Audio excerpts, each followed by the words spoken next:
বাইজিৎ ভাই যে। জি ভাইয়া। ভাই বসেন বসেন। ভাই আমি আপনার সব ভিডিও দেখি ভাই, আপনি চ্যানেলটা সাবস্ক্রাইব করা আছে, দেখবেন দেখবেন। আরে না না, থাক থাক। থাম তো ভাই, কি লাগবে আপনার বলেন। আমাকে এক জোড়া জুতা দেখাও।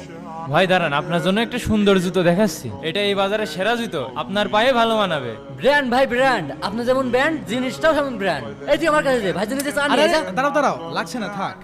আগে তুমি জুতাটা আমার কাছে দাও, আমি একটু দেখি। নেন ভাই। জুতা কি এটা ভালো হবে?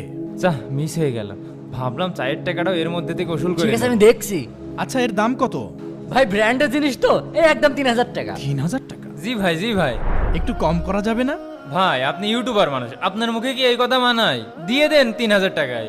আচ্ছা ঠিক আছে, এটাই পার্সেল করে দাও। এই নে চ্যানেলে প্যাকেট করে দে। ঠিক আছে এক্ষুনি দিচ্ছি। ভাই ভাই এই নেন। এই নাও তোমাদের টাকা। ঠিক আছে ভাই, আবার আসবেন। হ্যাঁ হ্যাঁ, অবশ্যই। আবার আসবেন আবার কিন্তু আসবেন ভাই। যাই হোক, জুতাটা কিন্তু ভালোই হয়েছে। 300 টাকার মালে 2700 টাকাই লাভ। হ্যাঁ হ্যাঁ ভাই ঠিক বলেছে। ভাই একটা জুতো কিনবো। কোন জুতো? ওই যে লাল জুতোটা দেখি এই ভাই। দে তো। আচ্ছা দিচ্ছি, এই নেন। বাহ ভাই, কয় টাকা? 300 টাকা। তাহলে ভাই আমার 2700 টাকা ফেরত দেন। হ্যাঁ? আরে ভাই আপনি, ভাই ভাই, আপনি আপনি- এখানে? আপনাদের লজ্জা করা উচিত। এই 300 টাকার জুতো একটু আগে আমার কাছ থেকে 3000 টাকা নিলেন। ভাই আপনি ইউটিউবার মানুষ, আপনার কাছ থেকে একটু বেশি নিলে কি হয়? আচ্ছা ভাই, যার কাছে একটু টাকা বেশি আছে তাকে ধোকা দিয়ে টাকা বেশি নিলে আল্লাহ তাআলা কি আপনাদের কোনো বিচার করবেন না?